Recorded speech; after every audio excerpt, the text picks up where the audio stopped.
नमस्कार. मी इथे व्हेज थाळी बनवण्यासाठी सुरणाची भाजी बनवत आहे. त्यासाठी मी सुरण साफ करून घेते. हाताला कोकम लागून घेते कारण हाताला खाज येऊ नये म्हणून. आता मी कापं तळण्यासाठी सुरणाची पातळ कापं कापून घेते. बाकी उरलेले जे मी छोटे तुकडे करून घेते.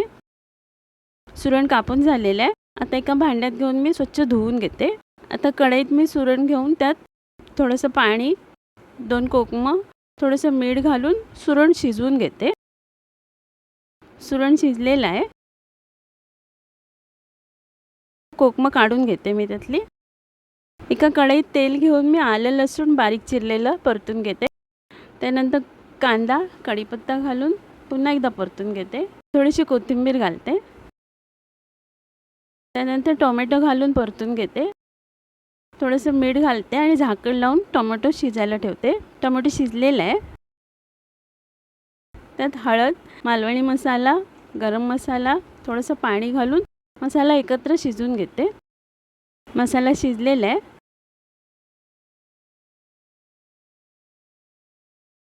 त्यात मी शिजवून ठेवलेले चणे घालते आणि परतून घेते. आता शिजवून ठेवलेला सुरण घालून सगळं एकत्र मिक्स करून घेते. थोडंसं पाणी घालते आणि झाकण लावून शिजायला ठेवते. सुरण आणि चणे एकत्र मसाला शिजलेले आहेत. वरून कोथिंबीर घालते. सुरणाची भाजी तयार आहे. इथे कढईत मी तेल घेतलेले आहे. त्यात अख्खा गरम मसाला घालते आणि वरून कांदा घालून परतून घेते. त्यात बारीक चिरलेलं आलं लसूण, वरून टोमॅटो घालते, थोडंसं मीठ आणि झाकण लावते. टोमॅटो शिजलेलं आहे. आता मी बारीक चिरलेली हिरवी मिरची, धणे जिरे पावडर, हळद, थोडंसं पाणी घालते.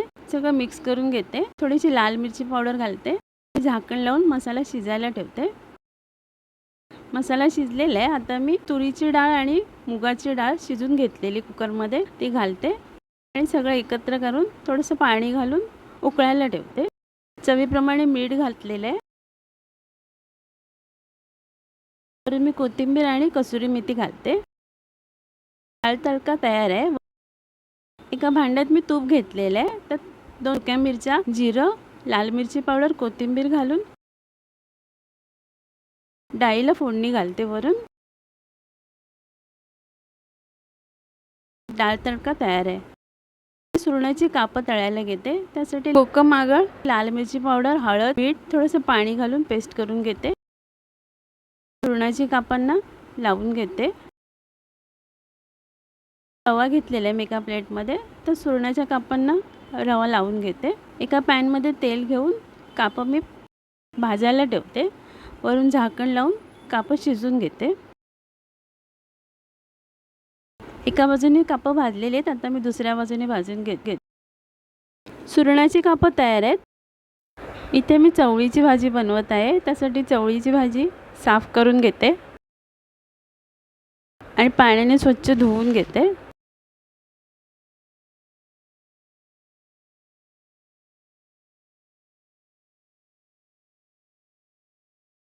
भाजी धुवून पाणी निथळलेले. आता मी बारीक चिरून घेते.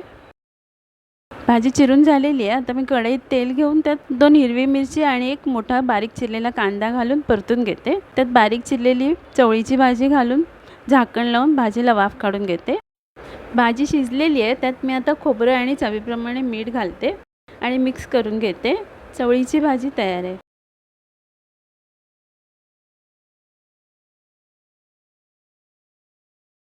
आता मी सर्व करते. आजची थाळी तुम्हाला आवडली असेल तर नक्कीच लाईक, शेअर, सबस्क्राईब आणि कमेंट करायला विसरू नका. धन्यवाद.